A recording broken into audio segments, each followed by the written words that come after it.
Hi, I'm Rob. And I'm Rob. And this is Ask Rob and Rob. Hey everyone, it's Ask Rob and Rob, the show where you get your questions in, predominantly property related. Sometimes you go a little off piece, but we don't mind that. And we do our very, very best to give you a good answer in return. We've done this over 500 times now, so we're well versed, but luckily you always have a lot of questions, and we'll guide you now to the place you can go to ask some more. Yep, it's just one destination, propertyhub.net/ask. If you go there, you can leave us a question in written form for our Sunday Times column, or you can get yourself on the show and be the envy of all your friends by leaving us a voice note. Let's listen to our first question in from Amit. Hi, Rob and Rob. It's Amit here from London. Just wanted to say a big thank you for all your content and podcast. It's actually motivated me to start my own buy-to-let company for property investing. I'm actually buying a property via Property Hub Invest and another 3 elsewhere in the north. The question I had was, before I set up the buy-to-let company, I had 2 properties in my own name. These are on an interest-only basis, and every 5 years I look to take equity out of them if I can.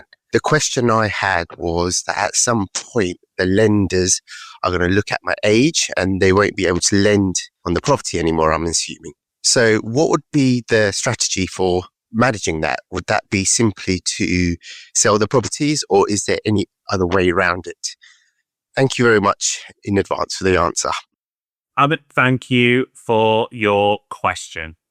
And you know what? This is a question that I've often been asked. And I understand why, right? Because when you look at your own individual home mortgage, there's this pressure to pay it off, to make sure that you don't have a mortgage by the time you come to retire, or very little left. And if you haven't got it paid off, then you could downsize.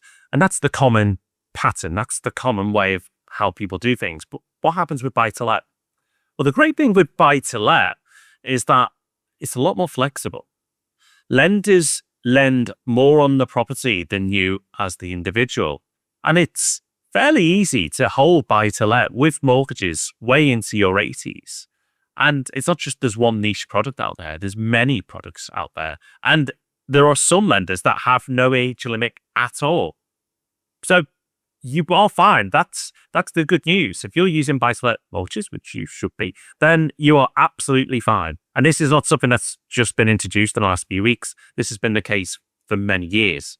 Now, if you ever intend to sell, and you can, you'll need to stop taking equity out, because your capital gains bill is going to end up being higher than your equity. So you have to remember that if you keep maxing it out and the properties have gone up so much in value, you're going to have that capital gains bill to pay at the end.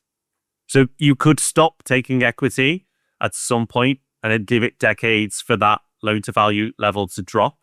But to repeat, you are under no pressure to do that. The buy-to-let products can stay with you for your entire life. And then when you die, those properties then can be passed on to whoever you want at that point. It's up to you. The good thing is you have choices. You're under no pressure to pay down your mortgage. You're under no pressure to have it all sorted by a certain age.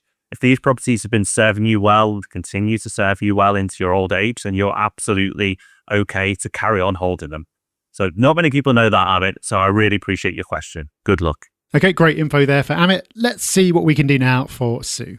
I'm a private landlord and my tenant has been in the property for only 2 months. They have never mentioned before signing the tenancy that they require an EV charger, but they are now insisting that I pay for the installation. Under the current rules, I don't qualify for the EV charge point grant for landlords because I'm not VAT registered or registered at company's house, while the tenant may be eligible for the renter grant instead. Could you explain how these 2 grants actually work in practice? Who is supposed to apply for what? And whether a landlord is obliged to fund a charger when the need wasn't disclosed before the tenancy began. I'd also like to understand the practical issues around ownership and control of the charger. If a tenant applies for the grant or becomes the primary app owner, what happens when they leave?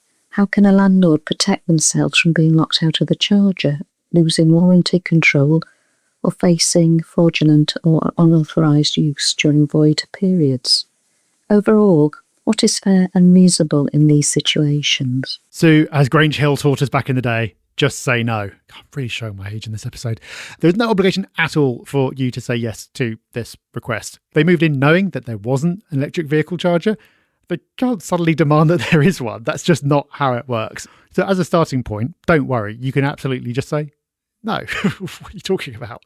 You can, though, if you want to, give permission for them to install one. But you have to go about this carefully. So I'm going to assume that this is not leasehold. There's no ultimate freeholder, because then there'd be something else to be concerned about. But let's assume that this is a house that you own freehold.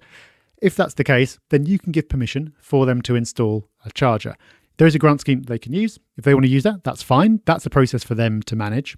But if you do agree to this, then you must have a standalone agreement that sets out how it all works. I would get that drafted up properly, but essentially what it would need to say is that it's all their cost. If there's any damage done to the fabric of the building while installing it, then they have to put it right at their cost. And critically, when they move out, it's yours. They leave it at the property. They can't take it with them.